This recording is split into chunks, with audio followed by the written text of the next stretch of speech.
You are listening to the Toxic Mold Podcast with Steve Worsley, the toxic mold expert and your number one source for mold consulting and mitigation in the USA. Let's dive into a brand new episode. Before we get started on this episode, here's a not-so-short disclaimer. While all attempts have been made to verify the content provided in this podcast, neither the podcaster nor the producers assume any responsibility for errors, omissions, or alternative interpretations of the issues discussed here. All information stated in this podcast is the opinion of Steve Worsley. Steve Worsley is a mold specialist with over 25 years of experience in the construction and mold industry. The Toxic Mold Podcast is for information sharing purposes only. The views expressed are those of the podcaster and his alone. These views should not be taken as expert instruction or commands. While there may be references to medical conditions and symptoms, all podcast episodes are the opinion of Steve Worsley, and any medical questions or concerns shall be addressed with the appropriate licensed medical professional or professionals. As the podcaster refers to different mold types, please be aware that Steve Worsley is not a microbiologist, and questions concerning mold specifics should be answered by the appropriate professional. Steve isn't, nor does he offer any legal advice. For any legal advice, you must speak to a lawyer. The listener is 100% responsible for his or her own actions. You can check out Steve's books on Amazon. Just go to Amazon and search for author Steve Worsley. You can also take Steve's mold education courses, such as Mold 101 and the Mycotoxin Prevention Kit, by going to cnccontractorservices.com. Again, check out his mold education courses at cnccontractorservices.com. Now, let's get to the episode. Hello, you're listening to the Toxic Mold Podcast with myself, Steve Worsley, and we have my wife, Cassandra. It's almost fall time. Oh yeah, finally cooler weather. A little bit. And then it will be the tundra. The winter for the next 9 months, Yes. as you say. So today's topic, we're going to do kind of a little series, several episodes discussing, what materials are best if you're either remodeling or you need a new roof or you're building a new home when it comes to preventing mold. And when we think about that, the first thing that comes to my mind is the exterior, which would be the roof.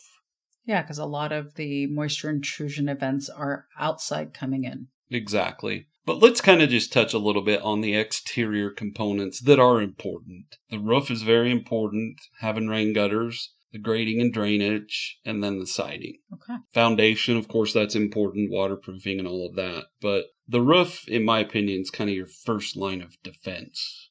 And it's got multiple layers to it, typically.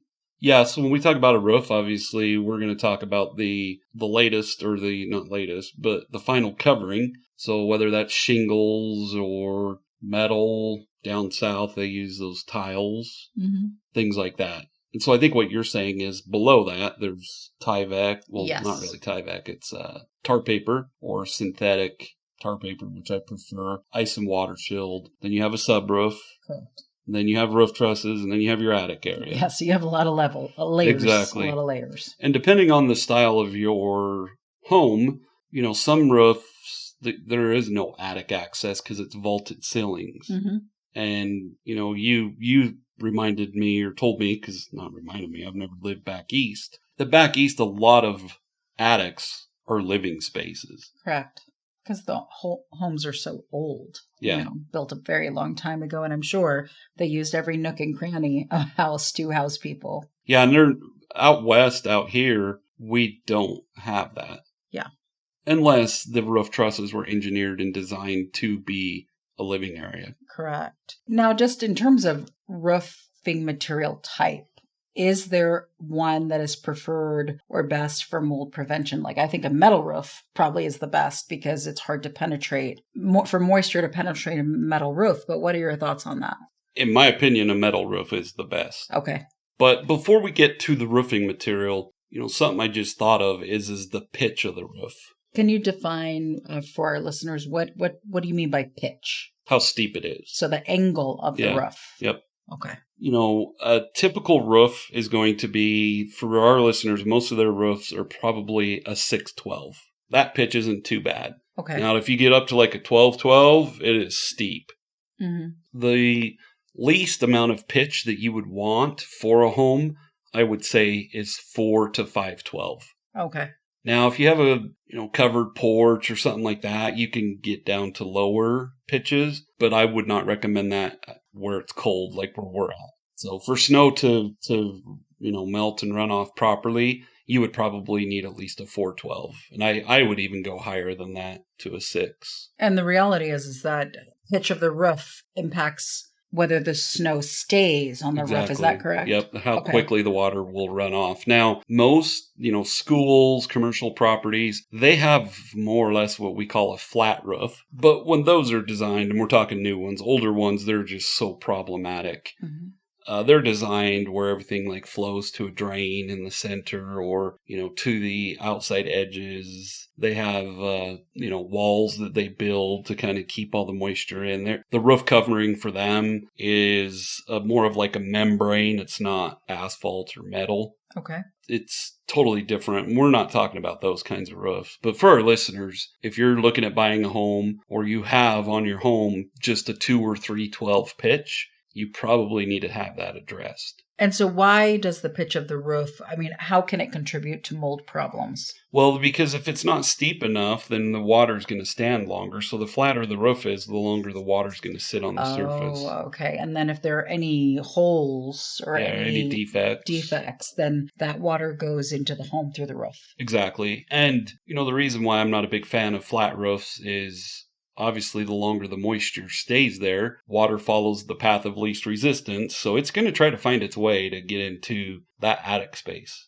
below it. That Does that make makes a lot of sense? It does. Going back to preferred types. So we have a few different types of roof. There's metal that we talked about. Mm-hmm. There's architectural shingles, which is an asphalt shingle. 3-tab is kind of a thing of the past. T-locks, those were T-lock shingles. They're an asphalt shingle, but they stopped manufacturing those years and years ago. But you can't even get those anymore that I'm aware of. You can do a wood shake roof. Mm-hmm. Like probably in Europe, they probably have a lot more of those. Okay. We used to see them on like gazebos, or we would build them on gazebos. But then you have, so we already covered metal, we covered asphalt shingle, and then the tile. I don't know what the material is, but it's like those tiles Southwest, down in St. George, down in Arizona, most of their roofs are that tile. Okay. And the reason why, I don't know I think metal would be fine in the heat, but those asphalt shingles, they just don't hold up because it's so hot. So they would melt in that kind of weather. Yeah, you couldn't get on them. They would deform. Yeah. Okay. Yeah, it's just, they're just not designed for that type of heat. Now, if you live in the Midwest or, out in Utah, Wyoming, Colorado, the most common type of roof you are going to see is asphalt shingles. Okay. And so for our listeners, if that's what you're looking at, here's my suggestion with the asphalt shingle. There's all different brands out there. There's a brand called Malarkey, and they make several different tiers, but they have, like, it used to be the Malarkey Legacy. I don't know what they are now, but they're asphalt shingles that are actually rated for 110 mile an hour winds. They're hail resistant. If you have those type of shingles, you get a discount on your homeowner's insurance. Oh, that's interesting.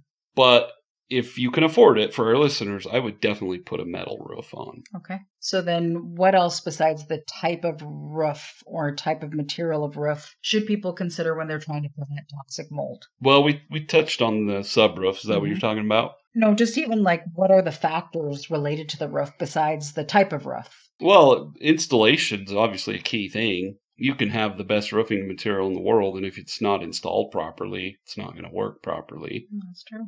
Does that make sense? It does. I know money's tight for everyone, and I get it. You think that putting a roof on is not that difficult. Before I became a general contractor, I was a roofer. That's been 30 years ago, so it's been a long time ago. But even on a more complex project, I don't think I would be comfortable doing it. I would want a professional to do it because they do it every day. Exactly. Just like we're talking about with mold. I do it every day. I'm used to it. I've seen many different scenarios. So for our listeners, if you're trying to save a few dollars, unless you have a really simple asphalt type of roof, you don't have any valleys or anything, you could probably do it. But otherwise, get a professional. Okay, that's really good advice. So when we're talking about proper prep prior to installing the roof, what are your tips? So we kind of touched on it a little bit earlier. So if you're sitting up in the attic space and you're looking up, you see the roof trusses themselves, then you'll see the subroof. The subroof and everything's going to be different depending on how much you're willing to spend. But typically it's 1/2 inch or 7/16 OSB. And what does OSB stand for? Oriental Strand Board. Okay. So it looks like it's a bunch of wood chips that are glued together. It's a good quality of sheeting is what we call it. On top of that, so if you're standing up on the roof and you're replacing your roof and you take the shingles off, the next thing you're going to see is the underlayment. Okay. We talked about that, tar paper. Okay. So tar paper is usually 15 pound or 30 pound. It's black, it's tar paper. That's what you put over the OSB. Okay. You start at the eaves, and at the eave, you actually need to have what's called ice and water shield. Which is what? What is an ice and water shield? It's kind of like a membrane that you put around your foundation, but it's not as thick a rubber. You peel one side of it off, which is the side that's going to adhere to the subroof. Okay. And then it sticks to the actual subroof. Okay. That's usually your first row. The reason you wouldn't do your whole roof with that is it's very expensive. And then after your first roll, you roll it out.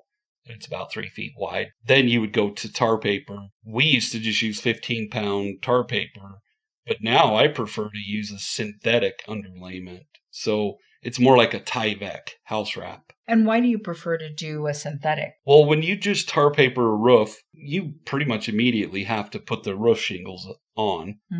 But if you do a synthetic, you can actually let it sit for a couple months, which I would never recommend for our listeners. Don't do that. But it's just a lot more durable.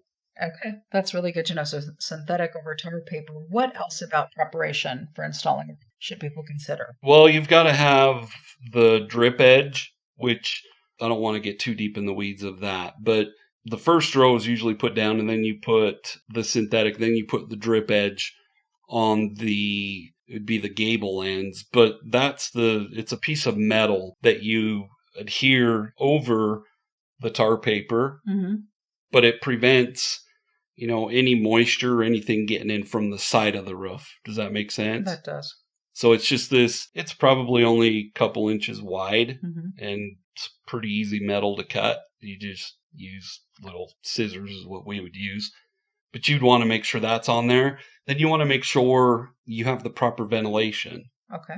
And so like a metal roof, your ventilation would probably be gable vents or soffit vents. You could use turtlebacks, but I wouldn't. But with asphalt shingles, you can use turtlebacks, which just go right on the roof. Looks like the turtle shell. Okay. And then you can put a ridge vent. So if you're doing asphalt, I would put a ridge vent and turtlebacks. Soffit vents is something I always recommend. But I don't know the exact codes because they're different in different municipalities. But for the most part, you should have 2 different methods of ventilation in your attic. Okay. You shouldn't use only like a ridge vent because you've got to have somewhere for the air to flow. Okay. You have to have the supply and then the exhaust. Does that make sense? So the circulation of air. Exactly. And that's why a soffit, a vented soffit, which is every other piece of soffit, which are 2 feet, is a vented one. And then you put a ridge vent in there so it's coming from the eaves clear up to the ridge, and it makes a good ventilation system. Okay. So, and I know you've talked about this, but what, in your opinion, is the most important aspect of the roof? I would say just making sure that you maintain it and do routine inspections. Okay. Does that make sense? Well, yeah. If it doesn't matter if it's installed well if you never maintain it.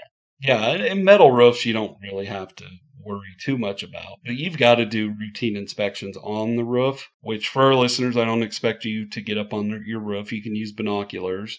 But you should do routine inspections of the roof and of the attic. How often? I would say in the spring and fall. Most of our listeners aren't going to do that because their husband's going to tell them they don't have to, or their wife, whoever's doing it. But at least once a year. Okay, at least one time a year. So what's your call to action for people? I just mentioned it. Grab a pair of binoculars, go outside, check your roof before snow starts flying and make sure that everything looks intact. There's no missing shingles or, anything trying to, flop away like a chimney flashing or something like that. Okay. Clear as mud? Clear as mud. All right. So for our listeners, I've been creating some, these little, what do you call them? Videos, graphics? I would say mold education, micro learnings. Exactly. They're usually videos that are about 3 minutes. Very educational. I post those on YouTube. I'll put the link to CNC's website, but for our listeners, go like our page. I don't put a whole lot of effort into Facebook. I think it's a good thing to show to people that we're a legitimate company. But for our listeners, go like our page, interact if you want. There's not a whole lot of interaction, but it would help to have more followers. It would. Okay, we appreciate all you listeners. Have a great week. Thanks for tuning in. If you're worried about mold or indoor air quality in your home but don't know where to start, CNC Contractor Services has you covered. A virtual property assessment gives you real-time expert guidance on what's going on in your living environment, all from the comfort of your home. Whether you're buying, building, or just want peace of mind, visit cnccontractorservices.com to learn more about scheduling your VPA with Steve today.